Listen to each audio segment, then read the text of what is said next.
마약 투약 혐의를 받는 가수 지드래곤 권지용 씨가 어제 첫 경찰 조사를 받은 가운데 간이시약 검사에선 음성이 나왔습니다.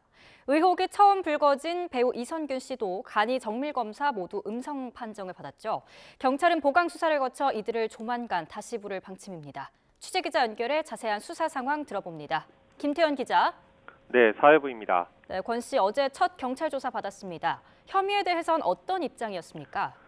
네, 권지용 씨는 어제 오후 인천 논현경찰서에 출석해 마약 투약 혐의 피의자 신분으로 조사받았습니다. 권 씨는 경찰 조사를 앞두고 자신은 마약 관련 범죄를 저지른 사실이 없다며 혐의를 부인했습니다. 또 권 씨에게 마약을 제공해줬다는 의혹을 받은 유흥업소 실장이나 의사 등에 대해서도 자신과는 무관하다고 덧붙였습니다. 직접 들어보시겠습니다.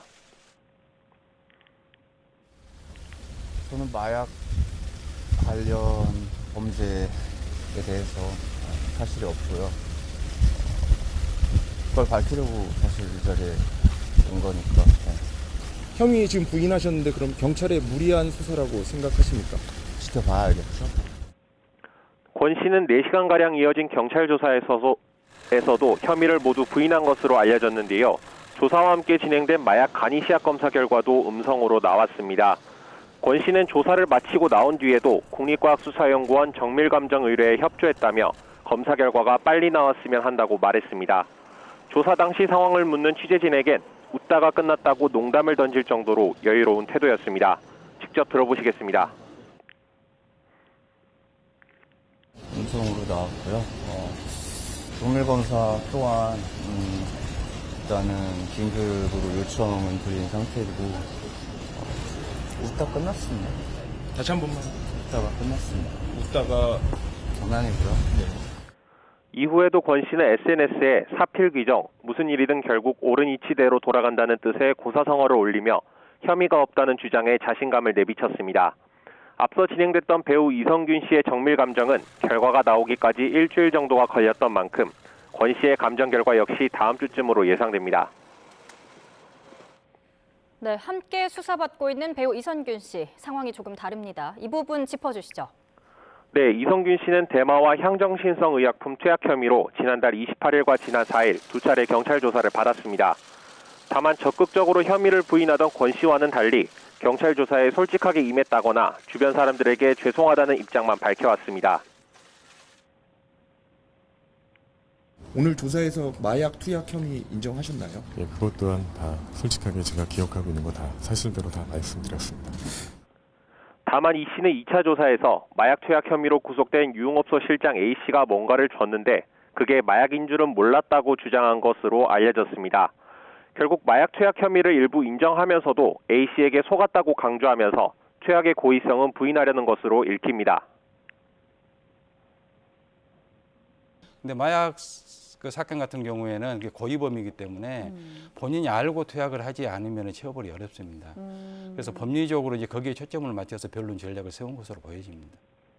지금 함께 수사받는 권지용 씨도 앞서 지난 2011년 대마 투약 혐의로 입건됐지만 담배로 착각했다고 주장해왔는데 검찰이 재판에 넘기지는 않았습니다. 경찰이 혐의 입증에 난항을 겪고 있는 것 같습니다. 향후 수사 방향 어떻게 진행됩니까?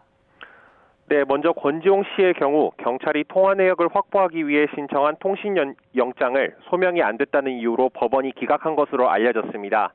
이에 전문가들은 경찰이 권 씨를 정식 입건하기는 했지만 구체적인 혐의 입증에는 어려움을 겪고 있는 것으로 보고 있습니다. 실제로 권 씨에 대한 간이시약 검사 결과도 음성이 나온 상태입니다. 다만 간이 검사는 보통 닷새에서 열흘 사이에 마약 투약을 한 적 있는지를 알아볼 수 있는 만큼 10달까지의 투약 여부를 확인하는 정밀검사 결과도 우선 지켜봐야 하겠습니다.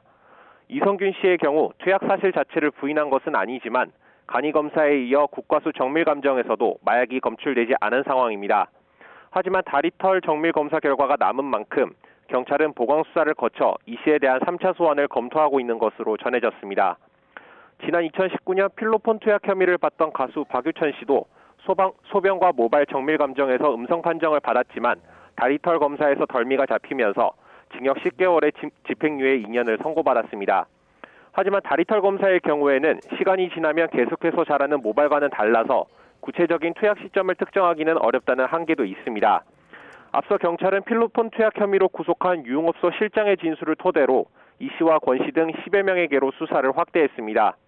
하지만 이들의 마약 투약 여부뿐만 아니라 시점과 고의성 여부까지도 입증해야 하는 경찰 입장에서는 첫 단계부터 난항인 셈입니다.